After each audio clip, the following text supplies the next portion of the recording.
Bem-vindo a todos. O professor Lênio acaba de entrar, vamos fazer uma live a convite da ESA, Ceará. Boa tarde, professor Lênio. Tudo bem? Conseguindo ouvi-lo. Alguém está conseguindo ouvir direito aí?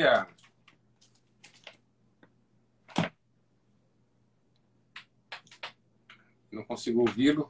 Deixa eu colocar o fone aqui.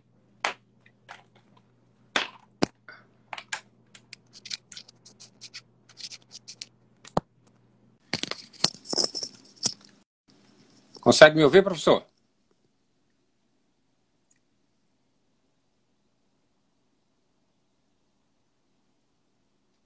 Vocês conseguem me ouvir?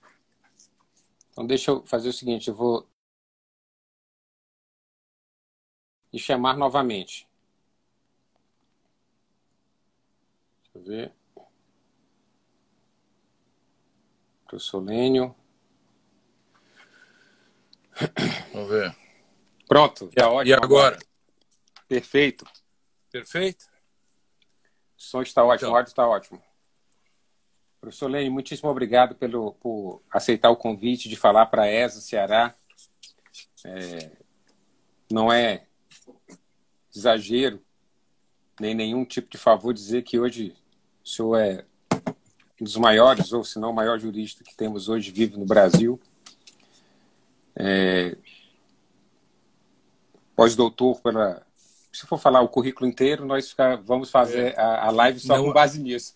Não é necessário, não percamos tempo.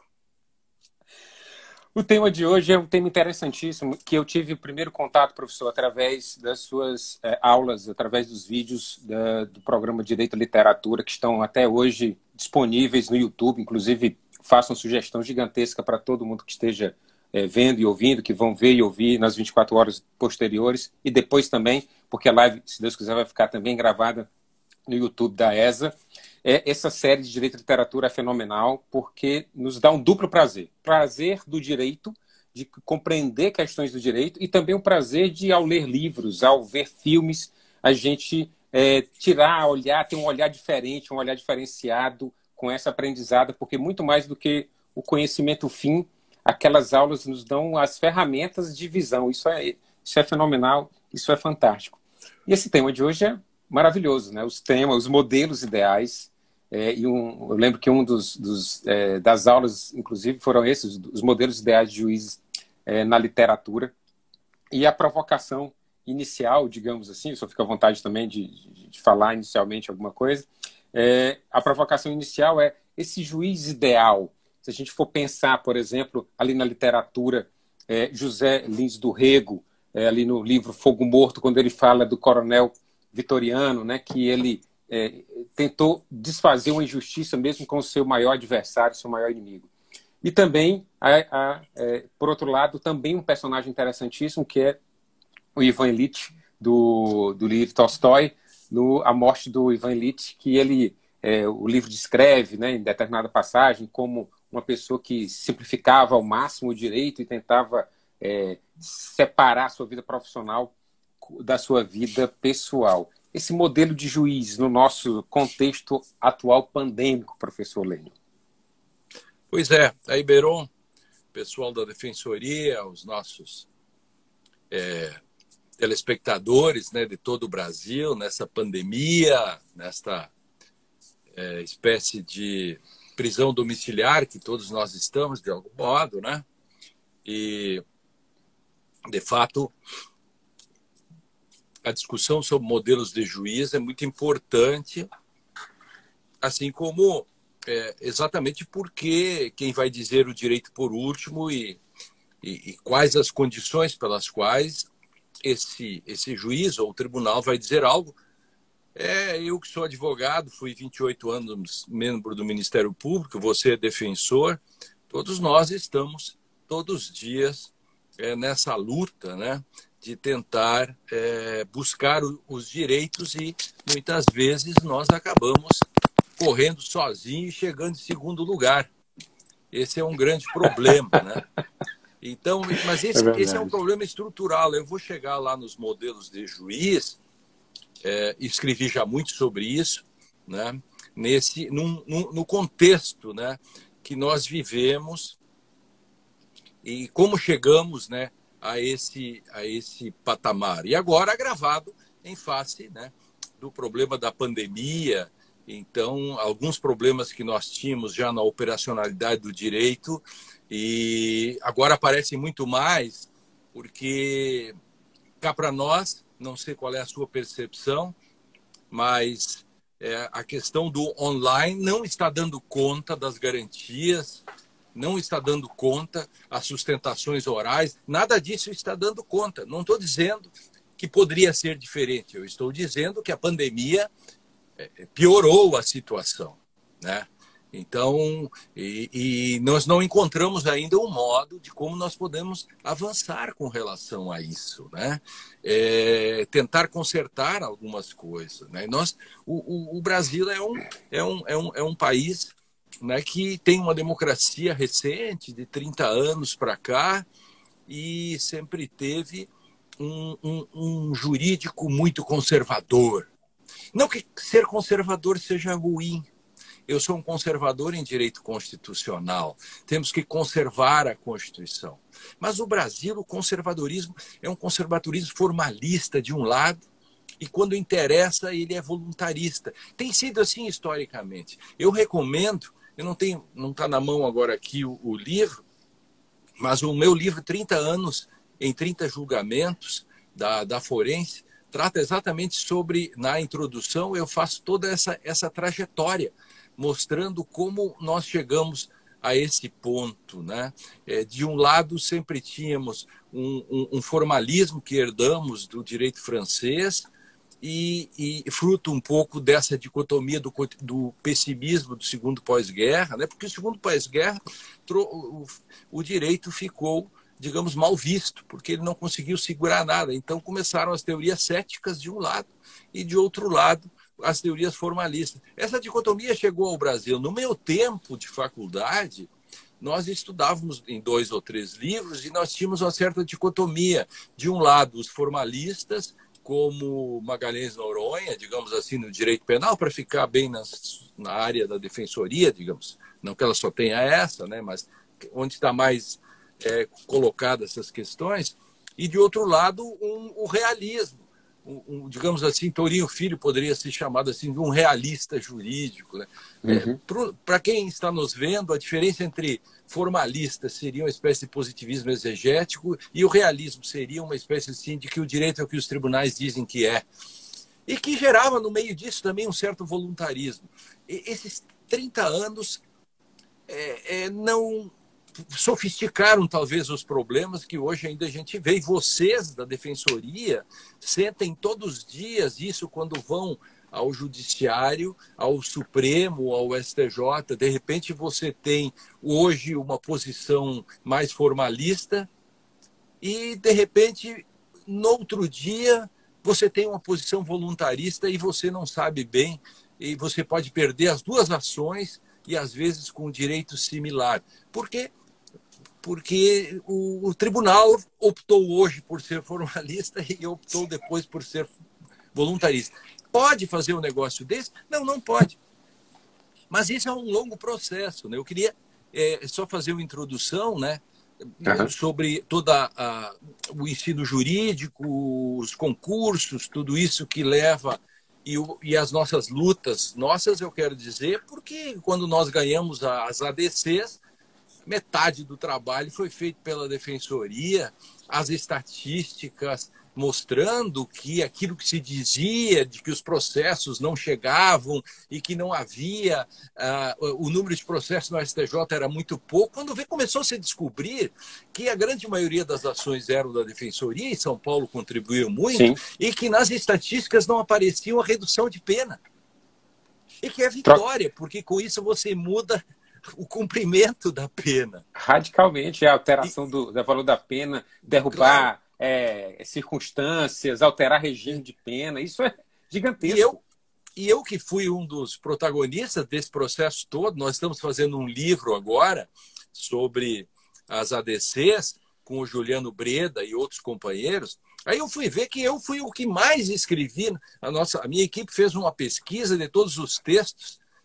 Eu fui o que mais escrevi. Todas as semanas eu enchi o saco, né, do Brasil e das autoridades responsáveis, né, buscando convencê-los de que nós tínhamos que acreditar. Nesse momento, a gente, né, queria que o 283 fosse constitucional. Acabamos ganhando e lá fizemos esse trabalho, um conjunto de advogados, professores, defensores que estiveram juntos nessa grande luta. De todo modo, né, nenhum DVD transforma uma criança em um gênio, né? E também não há autoajuda em direito, né? Como também nenhum resumo transforma a vida de alguém.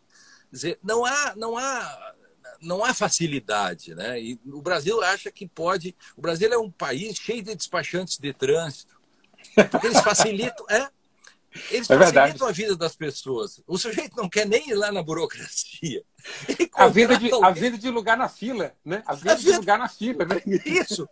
Mas, ô Beron, o que é, cá para nós, o resumo facilitado para o estudante de direito ou para o concursando, se não é o cara que vende a fila, o lugar na fila, ou o despachante de trânsito?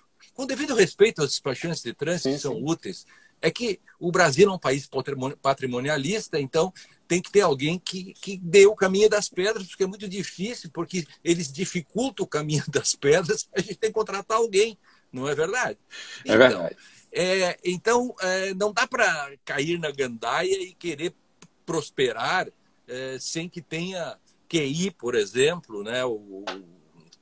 Quem indica, né, no Brasil, ou um patrocínio, ou um emprego público que a sustente durante o ensino jurídico, etc. Né? Então, os concursos e cursos para preparação para concursos tem um certo quê de EAD no meio, e isso tudo é um caldo de cultura que vai formando esse ensino jurídico, né? Pasteurizado. O nosso ensino é embalado a vácuo. É embalado a vácuo. O resultado pode ser visto palestras, aulas, decisões, tudo isso o jabuti não dá em árvore, né? Então, o professor diz algo mais sofisticado e expressiva maioria sequer sabe o significado das palavras, né? Um bom exercício é o professor pedir para o aluno ler em voz alta um texto. E aí você vai ver que ele gagueja porque nós desaprendemos a ler. Sabe que essa coisa toda de celulares e tudo isso, as pessoas desaprendem a ler, desaprendem a escrever. Faço o teste com os alunos, eles têm dificuldades de ler, por exemplo, palavras difíceis do tipo a epistemologia do direito na contemporaneidade, ele vai gaguejar porque ele destrenou. Chegamos ao absurdo de sugerir que a mudança do hino nacional para palavras mais simples, ao invés de aprender as palavras que lá estão, né? Isso é um sintoma. Isso é um sintoma, sem dúvida, né? Em palestras, por exemplo, se o conferencista faz uma ironia usando filosofia, há um silêncio constrangedor. Então, mas aí vem o professor neopentecostal, ele faz os alunos reagirem, né? Ele conta um exemplo envolvendo crime sexual ou do direito consumidor, em que o sujeito foi ao motel e aí não pagou. E essas coisas que são engraçadas, as pessoas gostam, né? É tipo o humor A Praça é Nossa ou Zorra Total, em que as coisas são autoexplicativas. É uma fórmula do tipo DVD para crianças se tornarem Einstein. Como se fosse possível. Então, minha tese é: ganharás o pão com o suor do teu rosto. Não há intelectual bronzeado. Isto é uma metáfora. Eu conheço alguns amigos que são bronzeados, se bronzeiam e são intelectuais, mas isto é uma metáfora. Não é para pegar o pé da letra, porque letra não tem pé. Então, só para deixar claro isso. Mas não há fórmulas para tornar alguém como professor ideal, etc, etc. E, já que nós estamos falando em ensino jurídico, eu diria assim, para chegar depois nos modelos de advogado ideal e de juiz ideal, e até de aluno ideal, podemos falar, eu tenho escrito muito sobre isso, eu andei coletando os modelos de professor ideal, né? E quais são os modelos existentes hoje? O primeiro modelo, isso é uma criação minha, então tem variações do mesmo tema, mas basicamente assim, nós temos um tipo de professor que eu posso chamar de modelo neoconstitucionalista, que é o sujeito que faz show para os alunos. Ele se comunica de forma absolutamente espetacular. Ele chega e diz assim, a máxima: o juiz boca da lei morreu e em seu lugar está o juiz dos princípios, né? E ele gosta muito de lecionar direito fofinho. É o professor panprincipiologista. Tem um caso difícil, use um princípio. Se você não existe o princípio, invente um. Então, por exemplo, uma regra do Código Civil que fala da herança pode ser derrotada por um princípio como o da afetividade e outros. Esse modelo do professor parece usar o fator Groucho-Marx. Esses são os meus princípios, se você não gosta, eu tenho outros. Ele sempre tem chance de ser paraninfo, né? Porque os alunos gostam disso, né? Isso é uma coisa impressionante. O outro modelo é o professor realista retrô. É aquele que chega e diz para os alunos: doutrina não é importante, o direito efetivamente é o que os tribunais dizem que é. Esse é um professor extremamente perigoso, sabia? Porque, afinal de contas, se o direito é o que os tribunais dizem que é, ele é uma espécie assim de suicida, né? Ou sincericida, porque se o direito é o que os tribunais dizem que é, então para que serve ele mesmo como professor? E esse tipo de professor anda muito por aí, que é da nossa tradição também. Lembra que eu disse no início, nós tínhamos duas grandes vertentes. Basta ver o seguinte: quando sai uma lei, você mesmo deve sofrer por vezes, aí como defensor, em que o seu réu sofre nas costas um enunciado do Fonacrim. Não é? É verdade. E Fonacrim agora faz lei? Mas por quê? Se o direito que os tribunais dizem que o direito é também o que os Fonacrins dizem que é e etc. Então, isto é abrir mão da capacidade que a doutrina deve ter em nome de um decisionismo ou de um tipo de decisão judicial. Esse professor também tem chance de ser o paraninfo, né? Mas ele demonstra também o grande problema que é o ensino jurídico. Porque no ensino jurídico está o paciente zero da epidemia. Lembra bem, professor, uma coisa que o senhor sempre diz, que é o ementista, né? O enunciadista, o sumulista, né? Que, isso. Segundo o enunciado Fonacrim número tal... E ele acaba a discussão ali. Isso, pronto.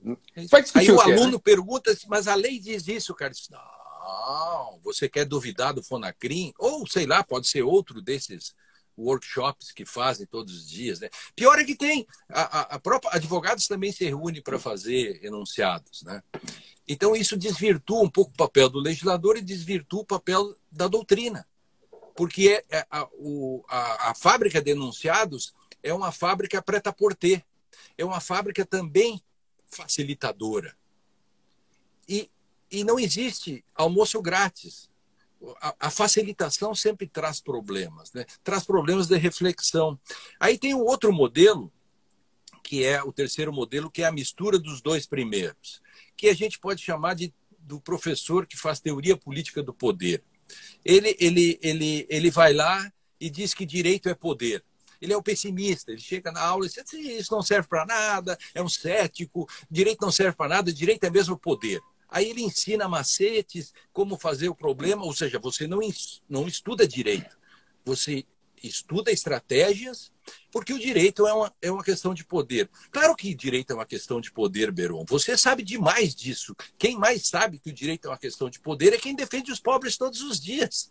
Vai dizer para um defensor público: vou lhe dar uma novidade, direito é uma questão de poder. O defensor vai dizer: muito obrigado, eu não sabia que isso que eu sofro todos os dias aí nos fóruns de todo o Brasil se chamava poder. Poxa, poder, cara, poder. E eu também não sabia que a lei bate mais nos mais fracos, né? Obrigado por informar isso. Quer dizer, a minha ironia é autoexplicativa para esse tipo de coisa. Depois tem outro professor tem um nome mais sofisticado, que é o dualista metodológico, que é o professor que diz na sala de aula se entre a realidade jurídica e a realidade social, você tem que ouvir a voz das ruas. Captou? Bom, isso aí não é muito difícil de encontrar. Eu chamo isso do professor dualista metodológico. É tão importante isso, Beron, que a nova edição do dicionário de hermenêutica, um dos verbetes novos saiu ontem, o dicionário. 500 páginas. Um dos verbetes novos chama dualismo metodológico. Tão importante isso que eu estou discutindo aqui. Então, estou fazendo uma certa caricatura, obviamente, mas o que tem de coisa profunda nisso não é brincadeira. O outro professor, esse sim, é mais caricato, né? E cada um de nós conhece vários, que é o professor Macete, né? Ele nunca sabe se ele está no cursinho de preparação ou se ele está na sala de aula. Ele confunde a faculdade com o cursinho, então ele é uma espécie de professor Macete. Ele gosta do resuminho, livro facilitado, e ele diz: nada dessas coisas complicadas. Já vi esse negócio, professor Streck, ninguém entende isso que ele diz. Aqui está o livro. Aí dá um resumo ou um mastigado desse. Esse é um problema também do ensino jurídico. E, por último, o sexto modelo é o modelo mais tradicional. É o modelo que eu chamo de modelo maestro. É o professor que ensina uma coisa velha, chamada direito. O professor ensina direito. É o professor, por exemplo, que ensina desde o primeiro dia que o direito é construído com a participação da moral, da política e da economia, dentro de uma democracia, tem regras do jogo, e depois não pode vir um juízo moral qualquer ou um dualismo metodológico e trocá-lo pelas opiniões pessoais, morais do aplicador. Mas como é que ele explica isso, o professor maestro, no primeiro dia? Ele traz a peça As Eumênidas, da trilogia Oresteia, o julgamento de Orestes. As Eríneas queriam comer o fígado do Orestes, a deusa Palas Atenas concede o julgamento e tem jurado, é o primeiro júri da história.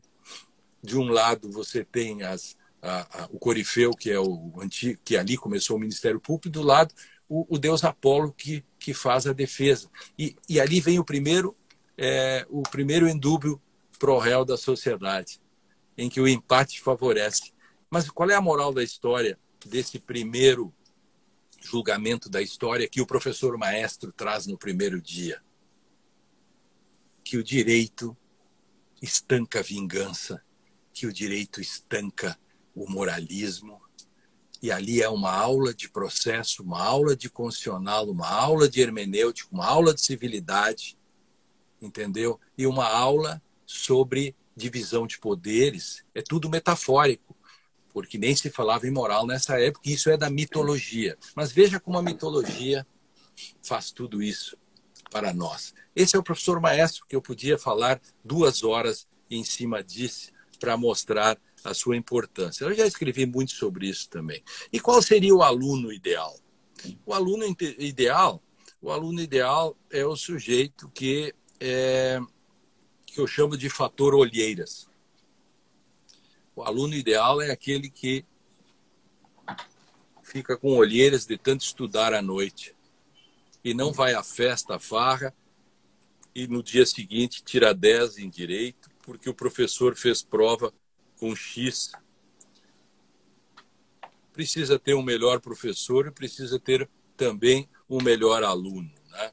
Então, o aluno que estuda por resumidinhos, o aluno que pensa que a vida é bela e que o resto é churumela e etc., isto não resolve nada.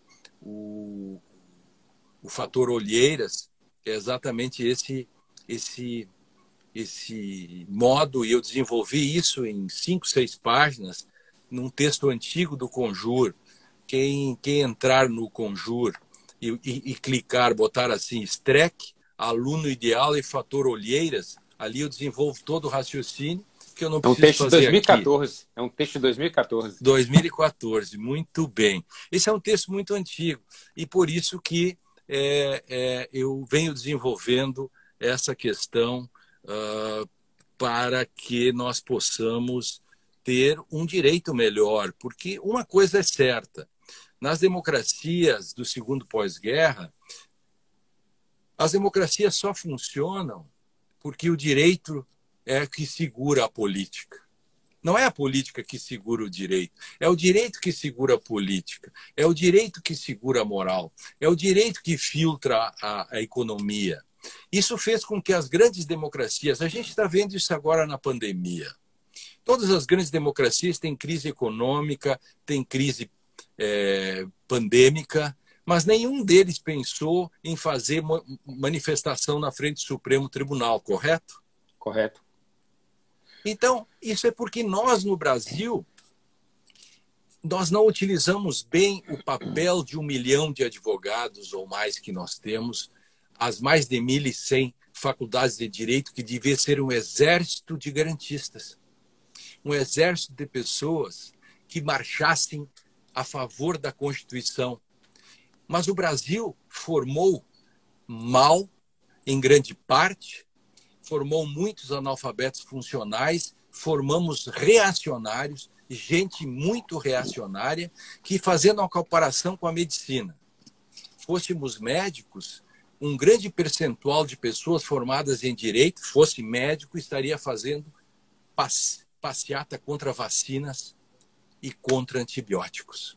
Verdade, professor. E uma coisa interessantíssima é que nós, estudantes do direito, abdicamos do palco, né, do local certo, do fórum certo de debates e dos instrumentos certos de debate quando nós simplesmente aceitamos que todos esses debates sobre o direito e a relação com a política, por exemplo, ou a relação com o poder, seja feito nas redes sociais através de pessoas que sequer estudaram sobre isso. Então, quando a gente fala de ouvir as vozes das ruas, às vezes são pessoas que estão falando da voz das ruas sem sequer ter o fermento, o instrumental necessário para esse debate acerca do direito. E um papel importantíssimo da Corte Superior, né, nesses momentos, justamente com esse modelo de juiz que não vai se deixar levar pela voz das ruas, que inclusive não se sabe que tipo de ruas vai conseguir ouvir de onde ele está, né? Porque se estiver na cobertura na Vieira Solto, muito provavelmente o que ele vai ouvir não vai ser a mesma coisa se ele estiver no Vidigal. E aí a gente pode homenagear aqui, já que estamos falando, né? Você deu o gancho para falar dos modelos de juiz. E quando eu era procurador de justiça, estava na Câmara em que o Hamilton Bueno de Carvalho trabalhava, ele, o Aramis e outros, quando vinha um argumento, assim, uma preventiva sustentada com base na voz das ruas, ou esses argumentos que você está acostumado. O Hamilton e eu fazíamos um certo teatro. A gente levantava,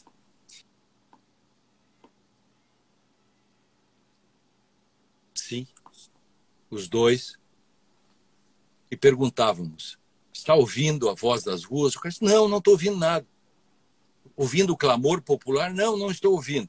Então, está mal a fundamentação e, portanto, sem fundamentação, conceda-se o habeas corpus. A gente fazia muito isso, até fazia uma certa caricatura, a gente cuidava também para não cair no desrespeito e tal. Essas coisas assim que... Bom, tanto é que nós sempre fizemos isso e bem, e nunca foi notícia no Jornal Nacional, no sentido de procurador e desembargador fazem. Sempre fizemos isso com muita discrição e fizemos resultados. Nós começamos ali na 5ª Câmara Criminal. Assim, a história é muito importante, né? Da minha atuação garantista, do Hamilton, toda essa gente, enfim, eu não preciso elogiá-los, porque todos os conhecem, mas Hamilton e eu, e Aramis, e eu começava muito isso com um parecer para levantar a bola. Por exemplo, antes da lei de 2003, que dizia que o advogado era presença obrigatória no interrogatório, o seu amigo aqui levantou a nulidade de todos os interrogatórios que eram feitos sem a presença do advogado. E a Câmara anulava todos. E aí o Ministério Público recorria de mim mesmo. Essas coisas brasileiras. E o STJ anulava a anulação. Anulava a anulação. E dizia que o código não exigia. O código não exigia o advogado interrogatório e, portanto, não precisava. Então, eu brincava, dizia assim, bom, cumpre-se o código, mas não se cumpre a Constituição. E até que veio uma lei depois. Engraçado que essa lei, quando veio, mesmo assim, tem alguns doutrinadores que eu vou poupá-los aqui. Um tempo atrás eu até dizia, mas a gente vai amadurecendo, etc. E hoje eu poupo já aqueles que dizem coisas, por exemplo, quem foi contra o 212, que foi uma luta minha desde o primeiro dia da implementação.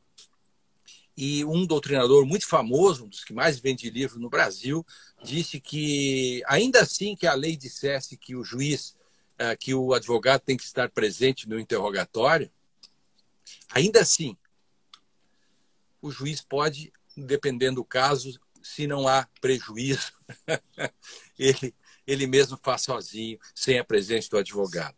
Se ele não conseguir provar o prejuízo, né, professor? Eu lembro de uma frase, eu até tento lembrar qual é o artigo que foi escrito pelo professor, se conseguir lembrar, que é uma frase que eu uso em muitos julgamentos, em muitas petições, que diz assim, vê se o senhor consegue lembrar, e por não conseguirem provar o prejuízo, muitas pessoas estão nas unidades prisionais, muitas pessoas estão presas.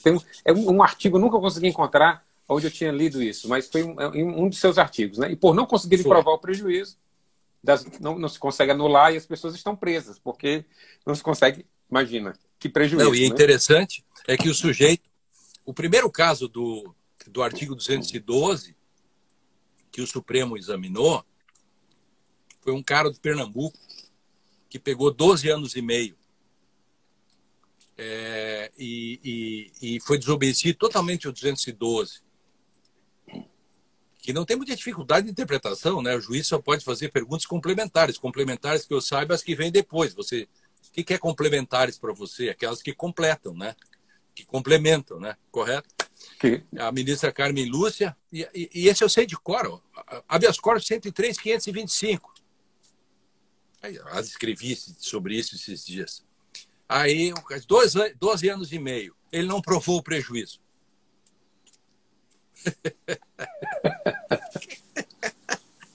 Na verdade, tem que rir. Ele não provou o prejuízo. Pô, ele não provou o prejuízo. Pô, mas é um incompetente, né, o cara, né? Poxa, incompetente, não provou seu prejuízo. Não. Engraçado. E aí vem outra coisa. Veja só, Beron. Naqueles tempos, quando eu levantava essa questão da nulidade, só o Rio Grande do Sul que fazia isso, você sabia? De que anulava os interrogatórios sem a presença do advogado. E mais, nem a OAB daquele momento se antenou disso. E nem a Defensoria naquele momento, ainda mais em si, menor ainda. Hoje não. Hoje se alguém levanta uma tese dessas, por exemplo, principalmente de dentro do Ministério Público, porque a força disso também é que ela não vem de fora, ela vem de dentro do sistema. Uhum. Eu, procurador de justiça, eu estancava aquilo para levantar garantisticamente. E, portanto, aquilo deveria dar muito mais barulho. A OAB deveria, naquele momento, ter pegado carona e disse, se até um procurador... Não seria o meu caso, mas tu pode brincar com a frase, se até... Tanto é que na minha Câmara se dizia assim, há alguns casos que a prova era evidente e tal, e aí a Câmara dizia, se até o procurador Lênio Streck está dizendo que o réu é culpado, está difícil para o réu. Né? Claro. Isso nos leva a provavelmente falar também sobre o modelo de promotor, né? Claro, o modelo de promotor, eu sempre batalhei por isso, e agora, depois... Sabe que, vou fazer um parêntese aqui, e não vou sair do tema, mas em um minuto, qual é a nossa luta, o papel da doutrina. Isso que nós estamos fazendo aqui nesse momento, né? Eu faço isso porque gosto. E, enfim, gosto da defensoria, gosto de você, gosto dos nossos amigos, das lutas. E faço isso porque eu acho que nós estamos fazendo algo para o bem.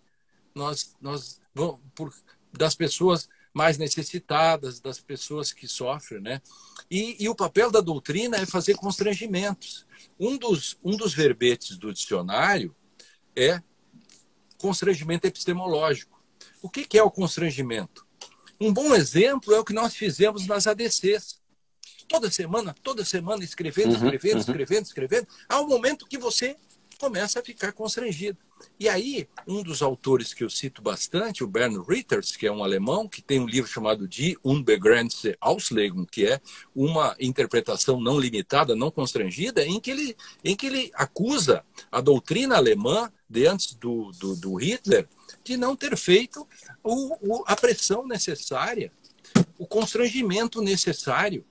Sim. E com isso o Hitler foi subindo. E eu cobro hoje, Beron, você sabe disso, e os que estão nos assistindo, eu cobro fortemente esse papel que a doutrina deve ter. Lamentavelmente, os livros que mais vendem são os livros que repetem esses ementinhas, essas coisas que você mesmo disse no início. Isso não é bom. Por quê? Porque os livros doutrinários têm que doutrinar. Eles têm que ter essa capacidade, essa possibilidade, essa querência, esse desejo de fazer isso. Eu fiz esse parênteses para mostrar, por exemplo, que de tanto eu escrever sobre o papel do Ministério Público, sobre a necessidade de se controlar o Ministério Público e a prova, porque para mim a grande discussão, ver juiz de garantias, tudo isso, está num ponto de gestão da prova. Eu nunca vou ter uma separação total do juiz com relação... é impossível que o direito volte ao liberalismo processual em que era parte contra parte. Enfim, isso, para mim, não tem sentido. A questão, para mim, está na gestão da prova. Como você controla a gestão da prova? E um dos modos de controlar a gestão da prova, há muitos. Eu poderia falar deles agora, mas vou falar de um especificamente que diz respeito ao Ministério Público. Os alemães já fizeram isso, os americanos, e esses dias, no filme Luta por Justiça, esse filme que passa no Alabama, etc., e no final, o advogado, ele faz a sustentação dele e ele exatamente levanta o precedente de Brad versus Maryland. Que precedente é esse? Em 1963, a Corte Suprema Americana disse que o Ministério Público é obrigado a colocar na mesa todas as provas que tem, inclusive as que forem a favor da defesa.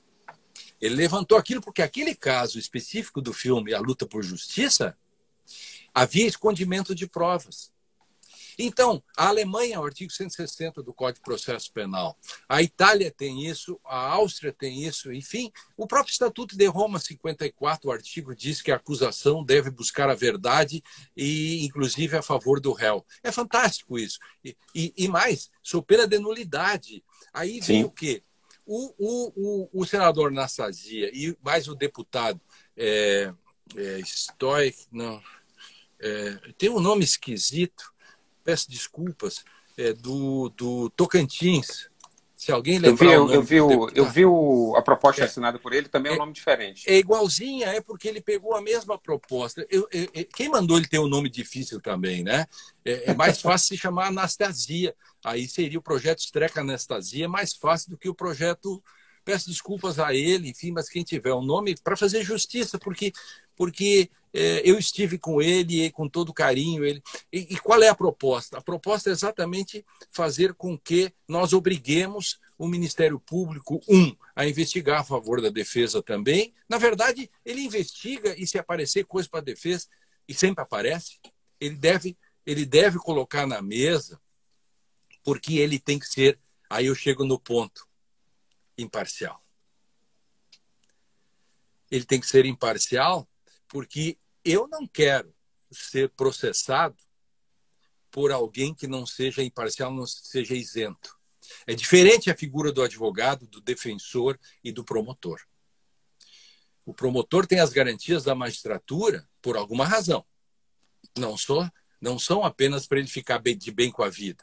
Ele tem as garantias da magistratura porque ele tem que ter aquilo que o TRF4 negou no caso Lula. O item 9 do acordo do caso Lula diz: não se pode exigir isenção do Ministério Público. Ora, isenção você faz por gestão da prova.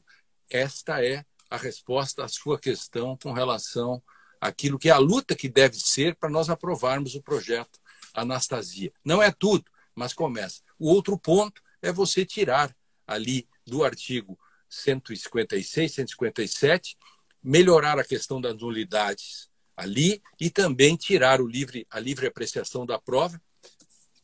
De novo, há um verbete livre apreciação da prova e livre convencimento na nova edição, são 10 verbetes novos, exatamente preocupados já com a mudança do CPP. Então, só para adiantar isso. E a gente consegue, talvez,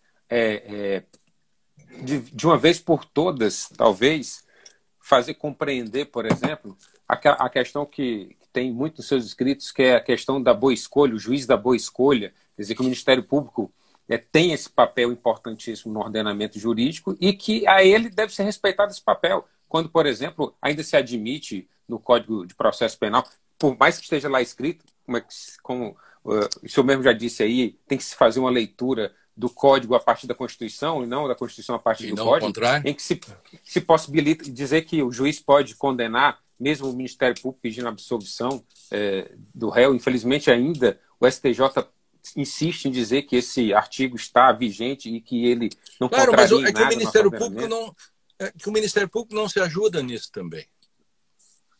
Essa questão também, que se ele quisesse de fato exercer e ter esse poder de pedir absolvição, de gerir essa prova nesse sentido, mas ele tem que ter ônus também. Sim. Ele tem que ter ônus. E não ônus... só os bônus desse processo todo, sem dúvida. Tem esse ponto, por exemplo, o ponto da conversão da preventiva, do flagrante em preventivo de ofício. Quer dizer, exatamente isso, né? O Ministério Público vai ter que dizer, olha, eu tenho que discordar disso, porque não posso simplesmente o juiz pegar o flagrante, converter de ofício e dizer, como diz o STJ, de que nós temos uma diferença entre a conversão e a decretação. Isso é um jogo de palavras, né? Isso é só o flatus voice, se diz assim, quer dizer, palavras ao vento, que é apenas um argumento retórico. Aí vem toda a questão do que nós esperamos do Ministério Público, o que nós esperamos da Defensoria, nós esperamos dos advogados. A diferença do defensor e do advogado é que o defensor tem uma clientela pré-estabelecida praticamente, não só essa, mas num país de modernidade tardia como nós, esperar o papel da defensoria é fazer esse papel, e o advogado é o papel do resistente, enfim, que pode escolher seus clientes. A defensoria não pode escolher seus clientes, ele tem que levar à frente, e já vou falar rapidamente sobre isso, mas antes disso, por exemplo, para introduzir uma questão muito importante, que é o papel do juiz, ou qual seria o modelo de juiz ideal. Eu tenho trabalhado muito nisso, né? Desde a literatura, nós podemos pegar, por exemplo, o juiz, o Ivan Illich, né? É o juiz lá do Tolstói, que é uma espécie assim de um modelo piramidal, é aquilo que está no modelo François Host como o modelo Júpiter, né? Esse é o modelo tradicional da dedução, tanto é que o Illich tratava todo mundo desse modo, e quando ele ficou doente, ele queria um tratamento especial. Ele era um formalista e um escravo da lei, entre aspas, e aí não tinha caso concreto para ele. Ele era o sujeito que, proibido carregar cães na plataforma, deixava passar o urso. Mas quando ele ficou doente, ele queria tratamento especial. Ele sentiu na carne que existe caso concreto. E existe, inclusive, brincando, uma espécie de juiz concreto. Outros modelos são... O contrário disso é o modelo do juiz solipsista, que está em vários livros, como Amk-Damk, Alice através do espelho, o Asdak, do Círculo de Giz Caucasiano. Mas tem um modelo interessante que eu escrevi sobre isso, que não é um juiz, mas é um inspetor, que está no livro Blanco Noturno, o Alvo Noturno, o Blanco Noturno, do Leonardo Piglia, que é um juiz, uma espécie de juiz hermeneuta, né? Que deixa que os textos falem, que é uma espécie de juiz garantista, secularista. Ele deixa... Esse é o juiz que não é o teleologista, é aquele juiz que... E hoje nós sofremos muito com isso, que é o juiz, ou o tribunal, pensa que quando você leva a sua causa lá, é que você está pedindo a opinião pessoal dele. Bom, às vezes coincide com a sua, que é bom, né? E quando não coincide? Então, essa é a questão. Um relógio parado acerta a hora 2 vezes por dia. Então, na verdade, a gente vai ao tribunal, respeitosamente, ou ao juiz, pedir que o juiz diga o que o direito diga. Por exemplo, deixa que o direito fale um pouco, deixa que os textos falem, né? Não se substitua aos textos, doutor. Nós temos uma estrutura, nós temos controle de constitucionalidade. Você não gosta desse texto, eu não posso lhe dar outro, nem você pode fazer outro. É assim que é. Ninguém obrigou alguém a ser juiz, enfim. Então, há todas essas questões, né? Então, eu tenho trabalhado muito com essa questão. O próprio Cass Sunstein tem o modelo que eu fiz o primeiro texto no Brasil. Quando saiu nos Estados Unidos, eu já fiz aqui, em que ele divide os juízes em heróis, minimalistas, soldados e mudos. Muito interessante, embora isso seja só uma caricatura ou um modelo que ele mesmo diz que, por favor, não universalizem isso. E eu também escrevi, por favor, não apliquem isso diretamente aqui, que não funciona. Mas, enfim, quem seria o juiz-herói na concepção de Cass Sunstein? Seria o ativista, né? Aquele que quer tocar a história para frente, enfim, poderíamos... Nós temos muitos modelos aí na nossa frente. Vamos, um juiz ativista, um ministro ativista, por exemplo, Luiz Roberto Barroso. Nós temos... Acho que o senhor já escreveu muito também sobre isso no Conjur. Muito. Quais são as hipóteses? Tem uma coluna minha. Eu posso, né? Quais as hipóteses de não aplicar a lei? Eu acho que é quase um mantra. E mesmo assim, infelizmente, tem casos, por exemplo, que eu peguei aqui, de que uma pessoa foi estuprada e tal, pediu alvará para fazer o aborto. Não se espera que o juiz concorde, ele mesmo, pessoalmente, que o aborto seja certo e seja errado. Isso é uma questão que é absolutamente da esfera pessoal dele, dentro da casa dele, com a esposa, o filho. Exatamente. Agora, isso é uma concepção moral que ele tem. Dele, isso. Agora, na decisão, se espera que ele espelhe a lei e a Constituição, aquilo que realmente o direito tem a dizer sobre aquilo. E não o que ele tem a dizer. Eu falo isso muito para os meus alunos. Não interessa a minha opinião pessoal como defensor público, só se for na minha mesa, conversando com os meus amigos, a minha família. A concepção pessoal do promotor de justiça, a concepção pessoal do advogado, a concepção pessoal do juiz, logicamente que mais agravada do promotor, do defensor e do juiz, porque a gente não é indeclinabilidade da causa, a gente não pode simplesmente declinar. O advogado ainda tem mais essa possibilidade de dizer: eu não tenho condições morais, a consciência e moral está longe do que você está pregando, então eu vou declinar da sua causa. Mas ninguém espera a opinião pessoal, a gente vai aplicar. Tenha-se as suas, não vamos ser extirpado ninguém, mas a sentença, o parecer, a petição não são os locais onde eu vou derramar a minha opinião pessoal sobre essas questões. Sentença, o parecer do Ministério Público não é uma questão de opinião pessoal. Exatamente. Você, aliás, esses são os 2 corpos do rei. Aquilo que você pensa no seu cotidiano sobre a vida, sobre o mundo, como diz Dworkin, não importa que os juízes pensem sobre imposto de renda, sobre sexo, sobre qualquer coisa. Eu quero que ele julgue. Isso não significa que você seja um escravo da estrutura legal. Essa é outra discussão. Isso significa apenas que o direito é um fórum de princípios. Entendeu? E o direito, portanto, ele é um sistema de regras e princípios, e a partir disso, os princípios são aquilo que estabelece na comum unidade. Daí porque, por exemplo, quando alguém é um homem de princípio, por exemplo, o Coronel Vitorino, para recuperar seu texto inicial do Fogo Morto, ele é o sujeito que era um homem de princípio. Ele ia lá e lutava a favor do seu inimigo. Aí perguntaram se o cara é seu inimigo. Não, mas ele está apanhando injustamente e eu sou contra injustiças. Essa é o Victor Hugo nos últimos dias de um condenado. Jesus era um homem de princípio. Em Dostoiévski se discute isso no Grande Inquisidor. Gente, eu podia fazer uma palestra agora só sobre isso, que é um troço muito bonito, que é maravilhoso essa questão do princípio. Né? Eu até poderia falar em propaganda, né? O cara dos tubos tigre é um cara de princípio, né? Mesmo que a moça abra a moça abra a blusa e mostre os peitos com o sutiã, assim, os seios, e diz assim, você vai trocar de marca? E ele diz, nesse caso, não. O não é um não de princípio, sabe? Voltaire, então, né? Claro. O que assusta, então, diz o herói, que é o ativista, o minimalista, que é mais próximo do que eu penso na figura do juiz, que é o sujeito que não é ativista, que quando ele vai mais longe, ele no máximo vai judicializar, que há uma diferença entre ativismo e judicialização. Escrevi já muito, estou orientando teses de doutorado sobre isso. O terceiro é o juiz soldado, sempre em marcha com os outros, né?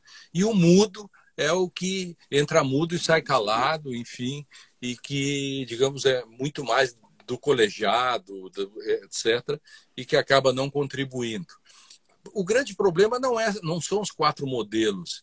O grande problema é que no mesmo dia, se você tiver 10 julgamentos, o que foi herói num caso é mudo no outro, minimalista no outro, soldado no outro. Ele seria um herói mudo ou um minimalista mudo, um soldado herói.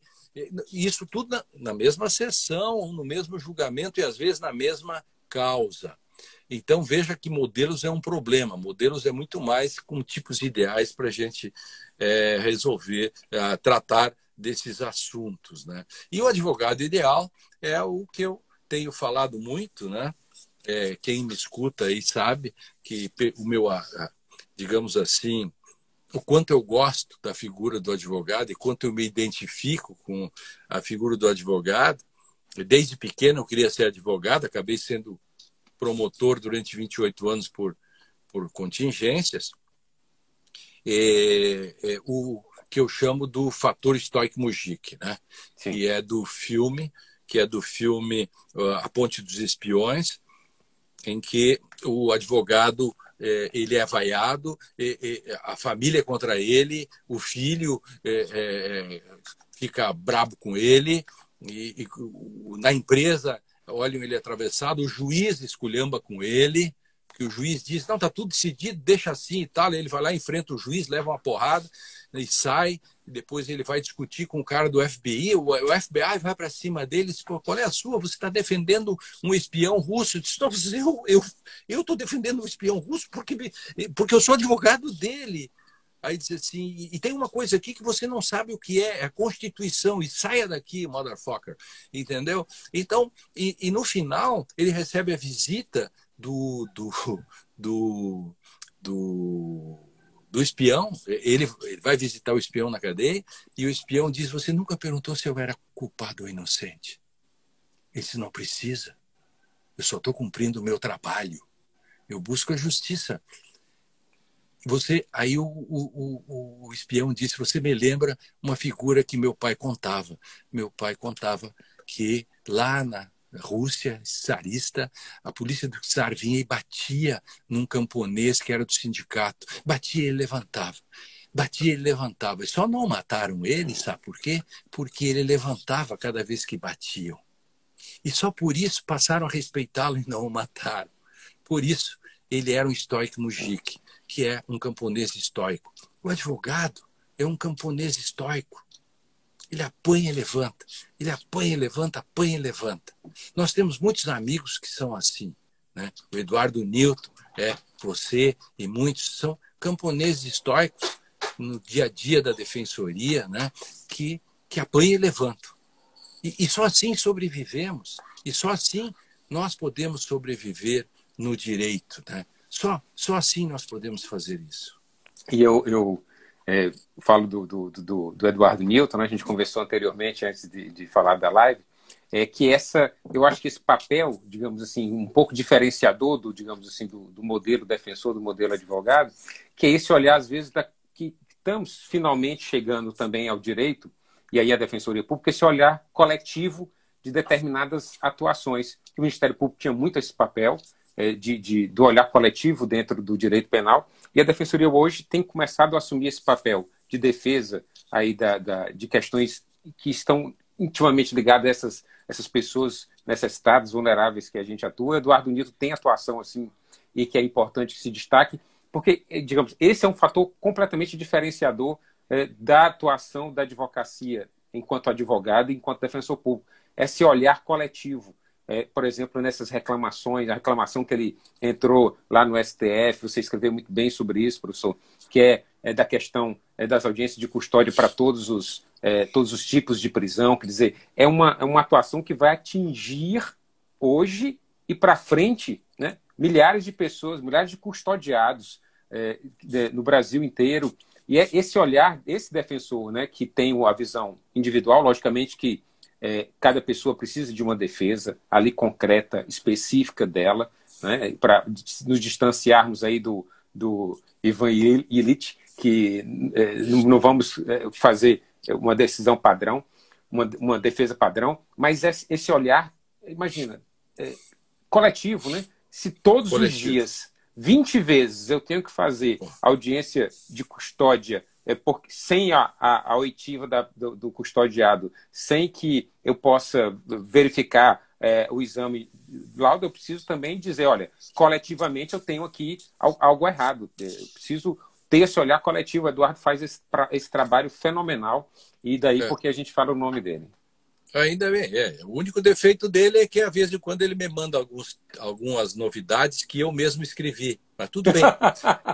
Lá no Rio tem tem o Alberto, tem o Jefferson, né, tem uns amigos meus lá, o Alberto Sampaio e tal. Volta e meia eles me mandam um post sobre um negócio, veja essa aí, professor. E eu, há 1 mês ou 2 meses, já tinha escrito sobre isso. Né? Mas tudo bem, fora esses defeitos, são boa gente. São boa gente, são né? Todos outra pessoa também que escreve, um abraço a todos lá. Nas petições dele também, muito sobre os seus posicionamentos, é o Rogério Feitosa, inclusive aquele no episódio que nos conhecemos, que foi uma petição que ele fez para o TRF, foi justamente sobre um parecer seu sobre a questão da revisão criminal. Então, o Rogério Feitosa é presidente da comissão que está junto com a gente hoje aqui, Comissão de Direito Penal, foi ele que... E o Andrei... Um abraço para o Andrei, para ele que foi quem propiciou esse momento. Olha, conversar com o Lênin Streck seria aí, teríamos que pegar o chimarrão e alguns litros de água para ficar dias e noites falando sobre isso, professor. Mas você e o Rogério, você quem vai fazer o comentário da Defensoria no livro do Constitucional? Podemos fazer, com certeza. Não, alguém falou sobre isso, acho que você, da Tirante lá. Sim, do Direito Constitucional, sobre do curso de Direito Constitucional? Sobre a questão da Defensoria. Sim. Isso. É isso. Eu estou dando uma revisada também, porque algumas coisas do Ministério Público e tal tem que acrescentar. Abraço para o Ceará, e para o Piauí, que é o meu segundo estado, né? Porque eu sou gaúcho piauiense, porque sou cidadão piauiense, claro. Maravilha. Além de Minas Gerais, em que eu sou medalhado lá com a medalha Inconfidente. Então, tem vários estados, o Maranhão, em que eu sou também comendador. Enfim, esses estados todos que estão nos assistindo. E um grande abraço a você, com muito carinho, né? Carinho à Defensoria. E contamos um pouquinho das coisas, das nossas lutas cotidianas, né? E continuamos na luta, porque tem muita coisa aí pela frente, porque dias piores poderão vir. É verdade. Esse é o problema. Nós da ESA Ceará, em nome do André, agradecemos e ficamos por aqui. Vai ficar no ar durante 24 horas. Forte abraço, professor. Tudo de bom. Forte abraço, querido. Valeu.